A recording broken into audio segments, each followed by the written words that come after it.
Namaste, I'm Dr. Jwala. Welcome to Arogya Niketanam. Today, we'll discuss about frozen shoulder, a condition with pain and stiffness of the shoulder joint. It mostly affects people having diabetes mellitus. So, if you are a diabetic patient with shoulder pain and stiffness, you are more likely to have a frozen shoulder. If left untreated, it can lead to permanent stiffness of the joint.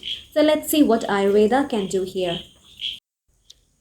Frozen shoulder is a condition characterized by pain and stiffness of the shoulder joint, as told earlier.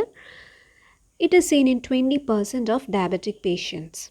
It is also seen in other conditions like thyroid disorders, and rarely it is seen in stroke patients also. The exact cause and pathology of frozen shoulder is not yet clear, but scientists have come to a conclusion that body's own immune response has produced certain type of inflammation inside the joint, which result in more number of fibrous structures which stick on to each other to form a tight structure. This tight structure results in stiffness of the joint in later stages. There are three stages for this condition: the freezing stage, frozen stage, and resolution stage. The first one is freezing stage. In this stage, the pain will go on increasing so much that the patient will be unable to sleep at night. It lasts for about 2 to 9 months. In this period, the stiffness will also increase, but the predominant feature here is pain.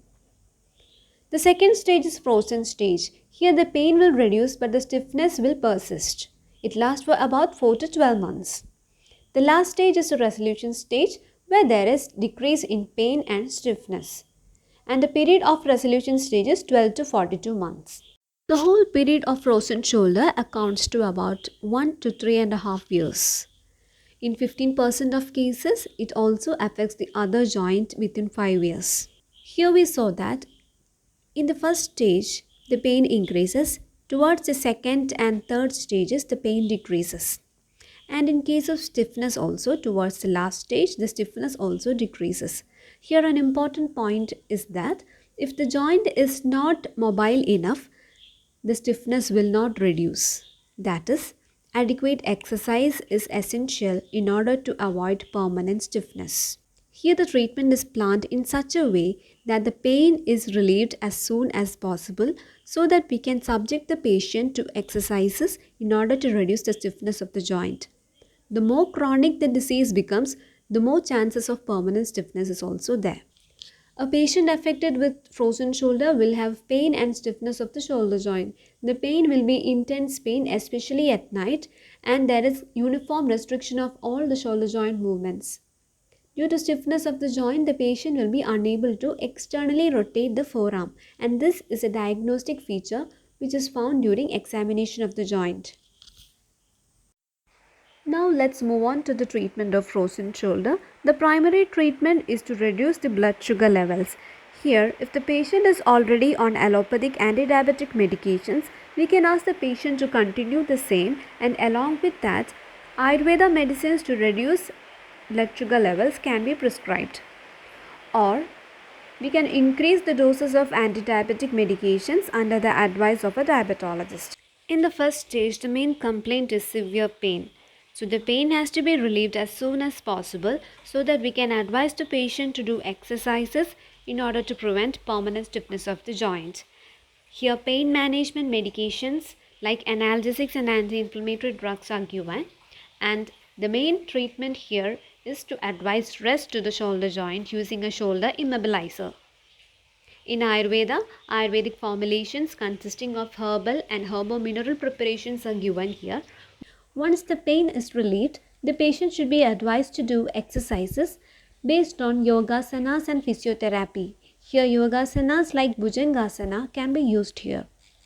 Nourishment to the joint with the help of Nasyakarma, Svedana and Abhyanga should be practiced. Nasyakarma is a procedure of giving medications through nasal route, and Svedana is the process of local fermentation given by using Ayurvedic poultices. And Abhyanga is a process of oil application and massage. These procedures increase blood supply to the concerned tissue and give oxygen and nutrients to the tissues.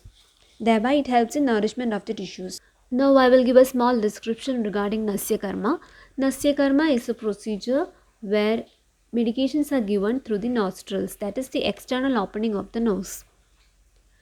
Here the medicines used for Nasya Karma will have properties like anti-inflammatory and analgesic property, that is to reduce pain and inflammation, and also it can give nourishment to the tissues.